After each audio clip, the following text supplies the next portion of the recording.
Question answer, question answer, question answer, question answer. जय हिंद, स्वागत है आपका अपने YouTube channel exam vibe Bihar पर। तो आज के इस वीडियो में हम लोग देखेंगे कि बिहार मद्य निषेध दारोगा जो 78 पोस्ट का एग्जाम हुआ है 12 जुलाई को, उसमें पॉलिटी के कितने प्रश्न एनसीईआरटी से पूछे गए थे। तो देखिए, पॉलिटी में जो है टोटल प्रश्न पूछे गए थे लगभग 11 से 12 प्रश्न अप्रोक्स थे, और जिसमें एनसीईआरटी से लगभग आपको 6 से 7 प्रश्न डायरेक्ट थे, 6 से 7 प्रश्न डायरेक्ट थे। तो इस वीडियो में हम लोग देखेंगे कि वे सभी प्रश्न किस चैप्टर से और किस क्लास के एनसीईआरटी से पूछा गया था। बाकी अभी तक आपने जियोग्राफी और साइंस का एनालिसिस नहीं देखा है तो जाके देख लीजिए, उसका वीडियो मैं डाल दिया हूँ। तो चलिए देखते हैं ये प्रश्न किस एनसीईआरटी बुक से आया है और किस चैप्टर से आया है। तो वीडियो को लाइक कीजिएगा और चैनल को सब्सक्राइब कीजिए। देखिए, फर्स्ट क्वेश्चन था, और ये सभी प्रश्न जितने भी हैं वे सभी 100% सही हैं। ऐसा एक भी प्रश्न नहीं है जो एग्ज़ाम में नहीं आया। इसलिए जो लोग भी मद्य निषेध दारोगा का एग्ज़ाम दिए हैं, एक बार कमेंट करके बता दीजिएगा कि ये सभी प्रश्न सही हैं या नहीं। तो देखिए, पहला प्रश्न देखते हैं। पहला है कि सूची 1 है जिसमें सत्ता का बंटवारे के स्वरूप है, और सूची 2 में शासन के स्वरूप हैं। इसको सुमेलित करना है। तो देखिए, इसका जो आंसर होगा, भारत के विभिन्न अंगों के बीच सत्ता का बंटवारा, इसको कहते हैं अधिकारों का वितरण। फिर है विभिन्न स्तर की सरकारों के बीच अधिकारों का बंटवारा, इसे कहते हैं संघीय सरकार। उसके बाद है आपका विभिन्न सामाजिक समूहों के बीच सत्ता की साझेदारी, तो इसे कहते हैं सामुदायिक सरकार। और 2 या 2 से अधिक दलों के बीच सत्ता की साझेदारी, इसे गठबंधन की सरकार कहते हैं। तो इसका जो सही आंसर होगा ऑप्शन सी हो जाएगा। अब देखिए, ये प्रश्न जो है एनसीईआरटी से हूबहू लाइन बाय लाइन मैच करेगा। देखिए, जब आप एनसीईआरटी क्लास 10 चैप्टर नंबर 1 सत्ता की साझेदारी पढ़ेंगे, तब देखिए पहला ही चैप्टर है सत्ता की साझेदारी। यहाँ से देखिए उसका क्वेश्चन नंबर 8 जो है, यहाँ से हूबहू प्रश्न उठा दिया गया है। देखिए, सूची 1 और सूची 2 में मिलाने के लिए दिया गया है। तो यहाँ से देखिए हूबहू प्रश्न उठाया गया। और देखिए, क्लास 10 का चैप्टर नंबर 1 जो है सत्ता की साझेदारी, यहाँ से आपका 1799 पीटी और मेंस में भी इस चैप्टर से प्रश्न पूछा गया था। तो ये चैप्टर आपके लिए बहुत इंपॉर्टेंट है। देखिए, अगला प्रश्न है आपका कि सत्ता की साझेदारी के पक्ष और विपक्ष पर अलग अलग तर्क दिए जाते हैं। सत्ता की साझेदारी के पक्ष में तर्कों की पहचान करें और नीचे दिए गए कोड का उपयोग करते हुए सुनिश्चित करें। तो इसके जो पक्ष में दिए गए तर्क हैं वो होगा आपको सामाजिक रूप से पिछड़े वर्गों का प्रतिनिधित्व 2, नियंत्रण और संतुलन की प्रणाली 3, उसके बाद सत्ता का ऊर्ध्वाधर विभाजन यानी 5, और फिर सत्ता का क्षैतिज विभाजन 6। तो 2, 3 और 5, 6 हो जाएगा, यानी ऑप्शन सी हो जाएगा। देखिए, ये प्रश्न भी आपको उसी चैप्टर से पूछे गए, यानी एक चैप्टर से 2-2 प्रश्न आपको पूछ लिया गया है। तो चलिए दिखाते हैं। देखिए, जब आप क्लास 10 का ही चैप्टर नंबर 1 पढ़ेंगे सत्ता की साझेदारी, तो उसी चैप्टर से आपको ये भी प्रश्न पूछा गया है।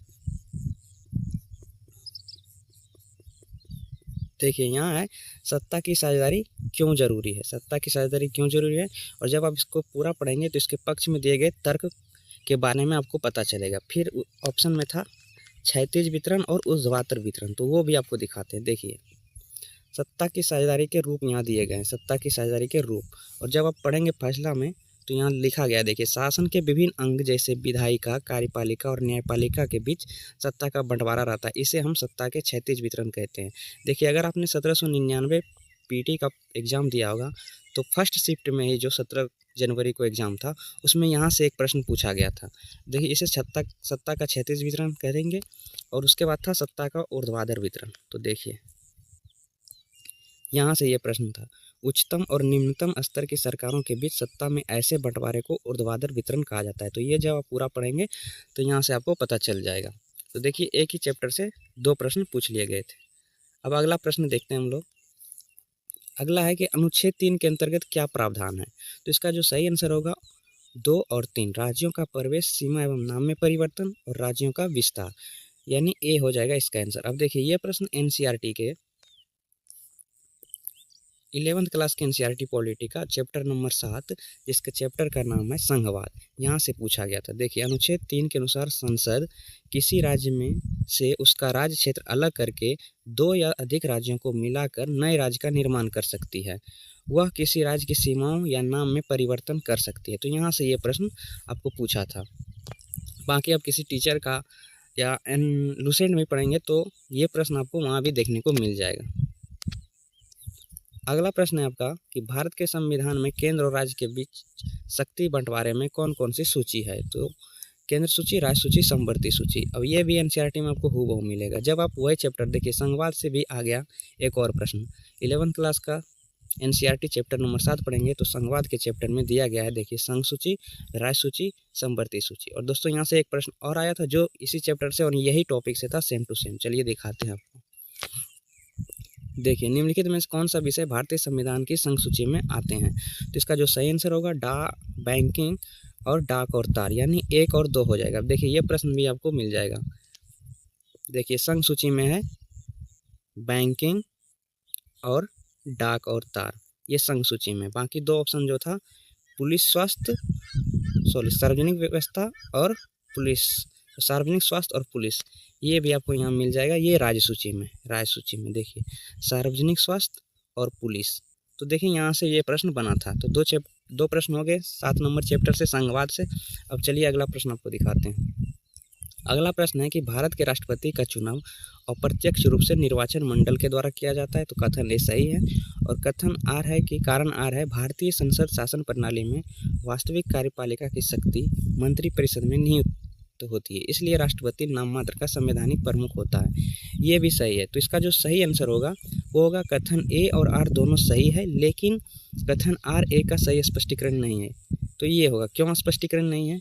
क्योंकि राष्ट्रपति का नाममात्र संवैधानिक प्रमुख होना ये केवल तय नहीं करता कि अप्रत्यक्ष रूप से चुनाव हो रहा है इसलिए वह नाम मात्र का संवैधानिक प्रमुख है। तो ये इसका स्पष्टीकरण नहीं है। देखिए, ये प्रश्न आपको क्लास 11th के एनसीईआरटी चैप्टर नंबर 4 में कार्यपालिका के चैप्टर में मिल जाएगा। देखिए, यहाँ भारत के संविधान में औपचारिक रूप से संघ की कार्यपालिका शक्ति राष्ट्रपति को दी गई है, पर वास्तव में प्रधानमंत्री के नेतृत्व में बनी मंत्रिपरिषद के माध्यम से राष्ट्रपति इन शक्तियों का प्रयोग करता है। देखिए, राष्ट्रपति 5 वर्ष के लिए चुना जाता है। राष्ट्रपति पद के लिए सीधे जनता के द्वारा निर्वाचन नहीं होता है, राष्ट्रपति का निर्वाचन अप्रत्यक्ष तरीके से होता है। तो यहाँ से यह प्रश्न बना था। अब अगला प्रश्न देखते हैं कि राज्यपाल की कौन सी विवेकाधीन शक्ति नहीं है। देखिए, ये चारों शक्ति राज्यपाल के पास है, लेकिन इनमें से जो विवेकाधीन शक्ति नहीं है वह है सत्र या विधानसभा को संबोधित करना। ये है विधायी शक्ति, है। तो इसका ए आंसर हो जाएगा। अब देखिए, ये प्रश्न आपको मिलेगा एनसीईआरटी के क्लास 7 में संघवाद का। तो यहाँ से देखिए 3 प्रश्न हो गया। तो जब आप पढ़ेंगे उसका टॉपिक राज्यपाल की भूमिका तथा राष्ट्रपति शासन, तब इस पूरे टॉपिक में आपको राज्यपाल का विशेषाधिकार और अनुच्छेद 356 के बारे में पूरा जानकारी मिलेगा। अगला प्रश्न था आपका कि प्रधानमंत्री की भूमिका और उनके कार्यों के संदर्भ में निम्नलिखित कथनों पर विचार कीजिए। तो देखिए, ये सही मिला के मैंने आपको ऑप्शन के दे दिया है। समन्वय मतलब होता है विभिन्न मंत्रालय के बीच मतभेदों को सुलझाना। अध्यक्षता मतलब होता है कैबिनेट की बैठकों का नेतृत्व करना। संचार कार्य करना का होता है राष्ट्रपति और मंत्रिमंडल के बीच कड़ी के रूप में। और नेता होता है लोकसभा और देश के प्रमुख का प्रतिनिधित्व होना। तो ये इसका सही आंसर। बाकी ये क्वेश्चन आप अगर पॉलिटी पढ़े हैं तो अपने एक्सपीरियंस से भी ये प्रश्न सही कर लेते हैं। तो इतने प्रश्न थे जो सीधे तौर पर एनसीईआरटी से पूछा गया था। बाकी 4 से 5 प्रश्न जो थे आपको किसी भी टीचर के नोट्स में मिल जाएगा और शायद लूसेंट में भी मिल सकता है। तो देखिए, एनसीईआरटी भी पढ़ना ज़रूरी है और जो आप पहले से पढ़ रहे हैं उसका भी रिवीजन करते रहिए। तो दोनों पढ़ेंगे तभी सिलेक्शन होगा। ऐसा नहीं कि सिर्फ एनसीईआरटी पढ़ने से ही हो जाएगा, तो उसको भी पढ़ना है और एनसीईआरटी भी साथ में पढ़ना है। तो चलिए, अगला वीडियो जल्द मैं लेकर आऊँगा आपको इकोनॉमिक्स के लिए। बाकी मिलते हैं अगले वीडियो में। जय हिंद।